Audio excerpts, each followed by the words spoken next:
Welcome to Cabeza de Vaca.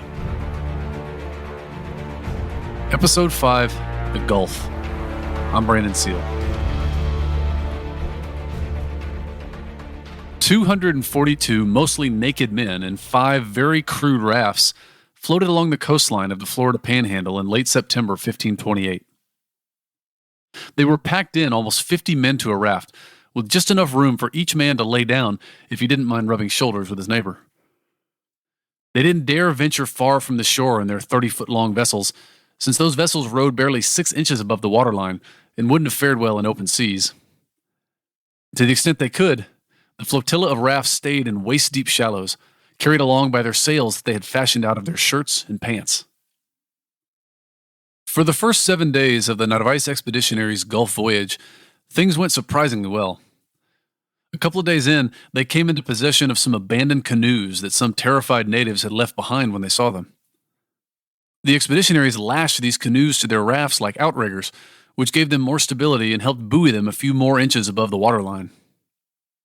And they also found that when those natives had abandoned their canoes, they had left behind some dried fish, which was a welcome addition to the expeditionaries' already tiresome diet of corn and dried horse meat.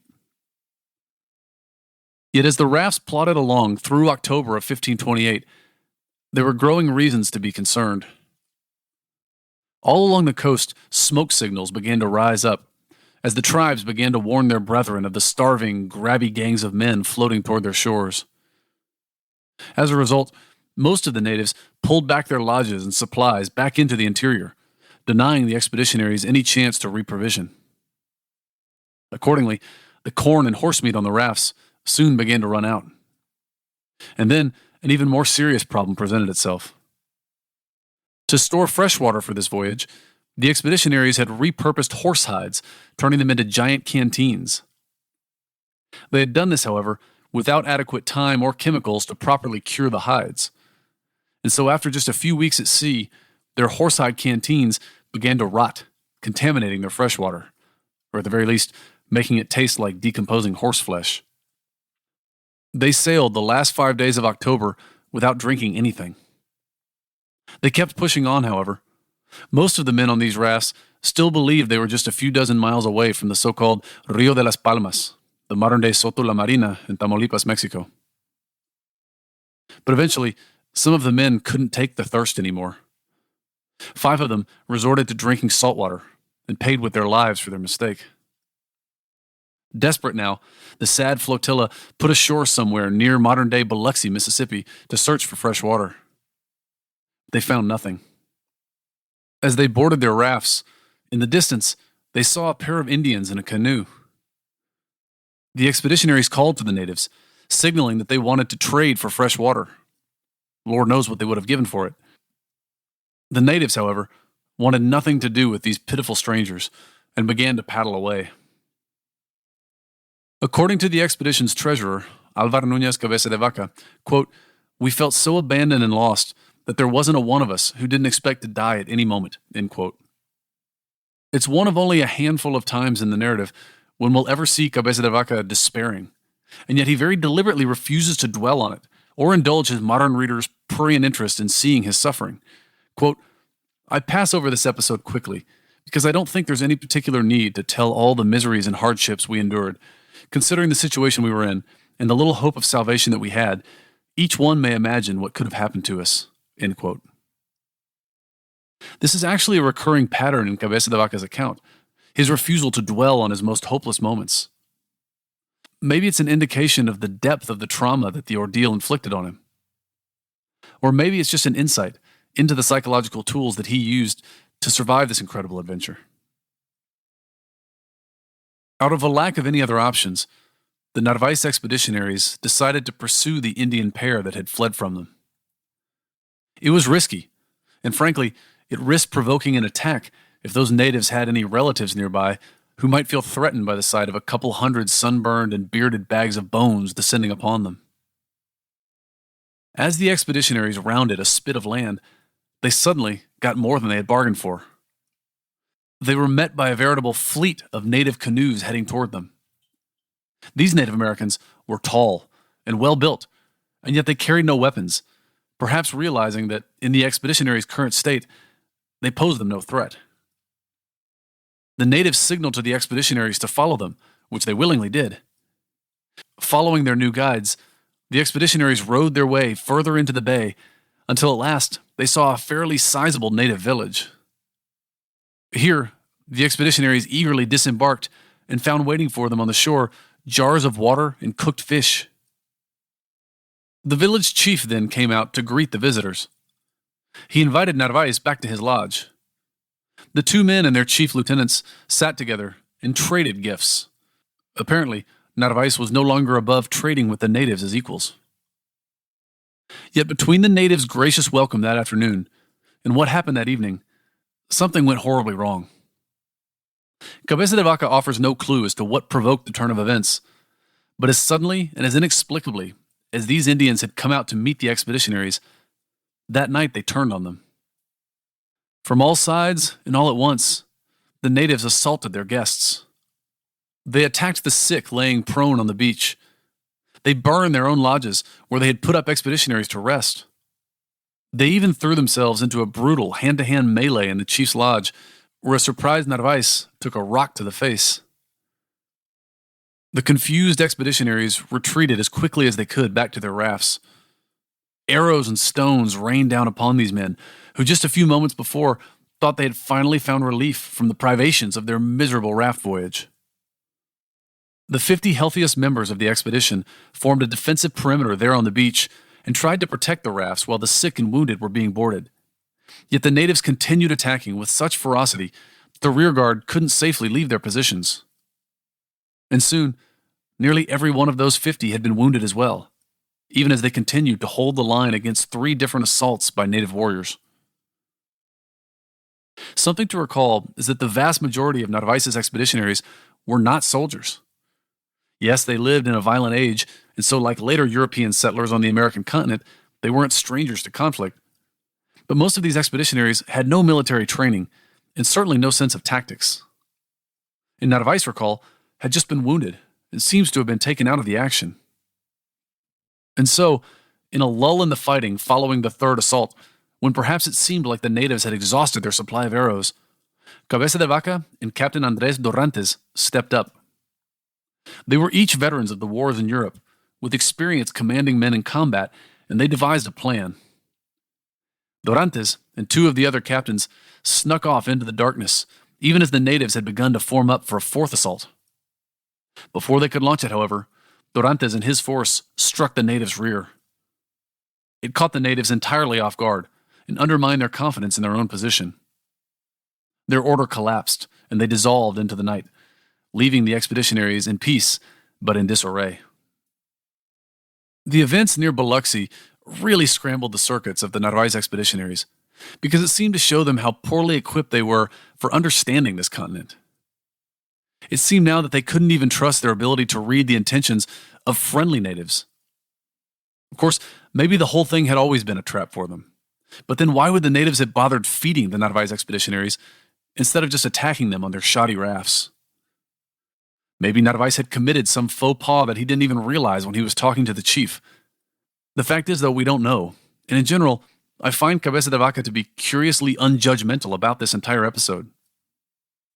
You sort of expect him to either lambast the natives for their treachery or Narváez for bungling the situation. But he doesn't do either. He simply describes what happened with no color commentary or pejorative language toward anyone. I have 2 theories of how to interpret this. One, I take it as a sign of just the utter strangeness of this entire continent to these Castilians. The Aztecs down in central Mexico were more similar to Castilian society than these hunter-gatherer bands on the Gulf Coast were, even to the Aztecs. And so in that sense, it's not really a surprise that cultural misunderstandings should be the norm and not the exception. And my second theory is that I think this might be yet another clue as to how Cabeza de Vaca processes things that he doesn't understand. In sort of a similar way to how he refuses to dwell on traumatic experiences, maybe he refuses to dwell on the really stark cultural differences between himself and the people he meets. Don't get me wrong, he doesn't ever really doubt the supposed superiority of his own culture, yet he employs the tools of his culture primarily to sustain himself, not as standards by which to criticize the new people he meets. This is why people have referred to him sometimes as the first anthropologist, for his ability to observe cultures without immediately judging them by the standards of his own. This non-judgmental piece, however, of Cabeza de Vaca's character is, I think, something that really helps keep him sane during this ordeal. Because the natives of the Gulf Coast would continue to confound the Narváez expeditionaries. Just a few days after fleeing Biloxi, the expeditionaries came across some different Indians in canoes. Again, they begged them for water. In their frantic retreat to the beach in Biloxi, they hadn't had a chance to collect any water for the voyage. In this instance, the expeditionaries undertook a muddled negotiation with these Indians in the canoes. "Sure, we'd be happy to help," the natives signed back. "Just give us your jars and we'll bring some water back to you." This made the expeditionaries uneasy. If they lost their jars, they'd have no way to carry water for the rest of their sea voyage. "How about we just send some of our people with the pots?" they proposed instead. The natives accepted their counterproposal, but the expeditionaries imposed one more condition. 2 natives would need to stay behind as hostages for the return of the expeditionaries' men and their pots. Hostage exchanges, like gift-giving, seemed to be another pretty near universal form of diplomacy, and so the natives accepted, swapping 2 of their own for 2 expeditionaries. Later that evening, the Indians returned with the jars filled with water, but without the 2 expeditionaries who had gone with them. The rest of the expeditionaries on the rafts were furious, and they demanded their companions be returned. Just then, their 2 Indian hostages threw themselves into the water and tried to swim back to shore, but the expeditionaries managed to hold on to them. More canoes began to appear, however, and threatened to cut off the expeditionaries' access to the larger gulf. The native canoes began to encircle them, and soon began lobbing stones and spears into the tightly massed men on their rafts. Fortunately for them, the wind picked up at just that moment, and the expeditionaries captured it in their sails and retreated to open waters. Of course, this meant leaving their jars of water and their companions behind. A later expedition would discover that these 2 had met a gruesome end. Though to be fair, we hear no more of the expeditionaries' Indian hostages either, and should probably assume that they met their end here as well. A few days later, sometime perhaps in the first week of November 1528, the Narváez expeditionaries rounded a point and realized that they were looking at the mouth of a massive, massive river. It was, in fact, larger than any river they had ever seen, so large that they might at first have thought it was simply another enormous bay. Yet as they reached down into the water and felt the current pushing them violently away from the coastline, they realized that this river's outflow actually had turned the salt water fresh for miles all around them. The Narváez expedition had just found the Mississippi River. It's one of the few geographic markers we can pretty certainly identify from Cabeza de Vaca's account. With some effort, the expeditionaries beached their crafts on a delta island and rested for a day or 2. Surely they debated where they were and what this river meant. Maybe this was that other river that some contemporary maps place near the present-day Rio Grande. Maybe they were finally within reach of the Rio de las Palmas, or even better, the Rio Pánuco, just to the south. Of course, now they had to cross this river. After filling their jars with water and foraging for a little firewood, the expeditionaries pointed their vessels into the current, trimmed their sails, and took up their oars. They began to paddle. They could see the other shoreline across the mouth of the mighty river, but almost immediately, they felt the ocean pulling them away. Up until now, they had kept to the shallows, which not only provided some comfort to the majority of the expeditionaries who couldn't swim, but also allowed them to push their crafts along like gondoliers when they needed to. Well, this was immediately out of the question for crossing the Mississippi. Here, they couldn't even sound the bottom at all, even with a 180-foot sounding line. So while the crews paddled maniacally, a few, probably, began to realize that a 180-foot deep wall of water that turned the salty ocean fresh was never going to let a fleet of rickety rafts across. And just so you can appreciate how wide and how powerful the Mississippi is, and how tough these men were, the Narváez expeditionaries battled the river for 2 days and nights, non-stop. It was a Greek, almost Sisyphean torment. 24 hours ago, they were dying of thirst. Now, they were flooded with so much water that they couldn't move. And then, at the end of the second night, a norther blew in, dropping the temperature and pushing against their sails further and further from land. There's no telling how far into the Gulf the men's rafts were ultimately carried, but suffice it to say that after their 2 days of battling the current, they were now entirely adrift in a merciless sea which they had no ability to navigate. And when the men on the rafts awoke that third morning, what they saw around them would have been even more terrifying than anything they had imagined before. Because not only had they lost sight of land, they now lost sight of each other. Cabeza de Vaca records that he could just barely, faintly, make out the governor's raft, and perhaps a third raft on the horizon, but that was it. Recall, too, that all these men had been on reduced rations for almost the entirety of their 2-month voyage, if we can call it that.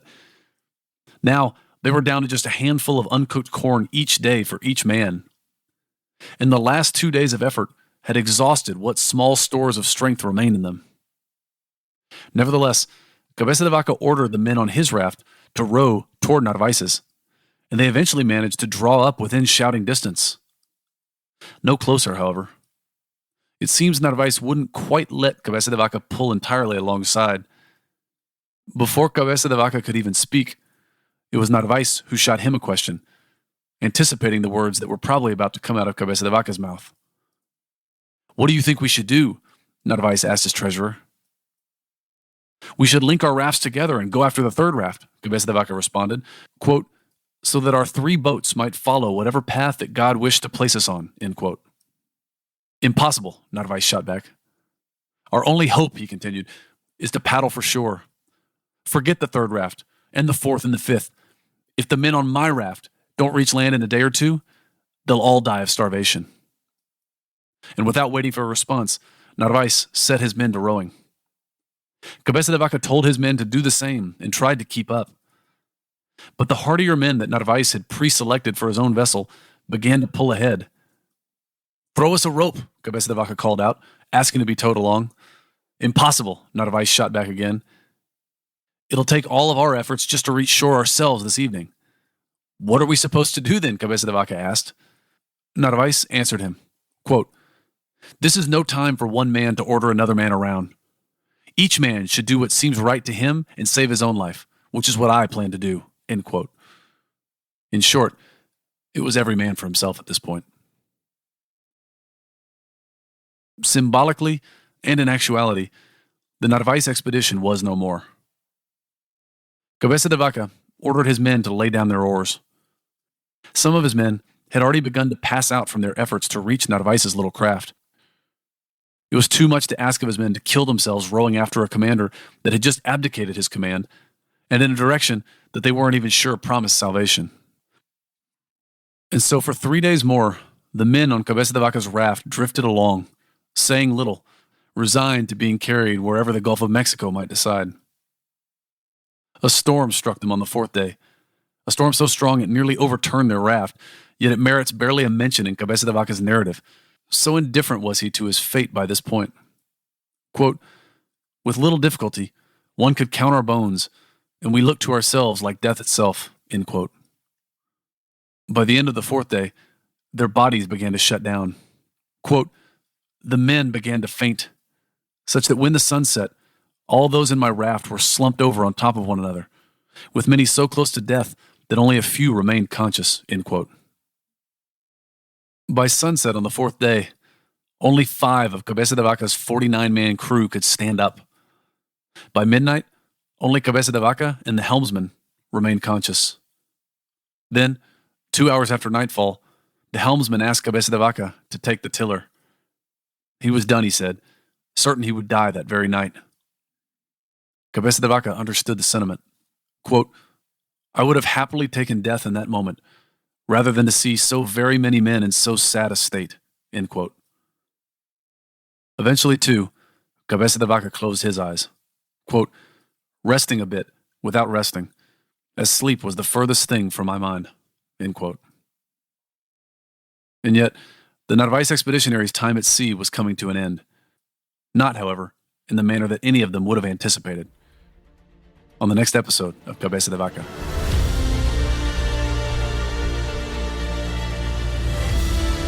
thank you for listening. Don't forget to check out the webpage associated with this episode at rivardreport.com, home for nonprofit journalism for a better San Antonio. Also, please go like, subscribe, and share this podcast with your friends. We're telling old stories in new ways here, but a story's power comes from its being shared with others. Editing for this episode was performed by Susana Canseco. Sound engineering by Stephen Bennett. The music for this series is entitled Apache. It is composed by Kevin Graham and available on Soundstripe. A special thanks to Father David Garcia, to Dr. Frank de la Teja with the Texas State Historical Association, to Steve Davis, curator of the Whitliff Collection at Texas State University, to Professor Andres Resendez at the University of California, Davis, to Dr. Carolyn Boyd with the Shumla Archaeological Research and Education Center, and also Texas State, and to David Dunham with Texas Monthly for all their support and suggestions. You'll hear more about them throughout this season. And for more information about the sources we've used in this series, as well as about us generally, check out our website at www.brandonseale.com.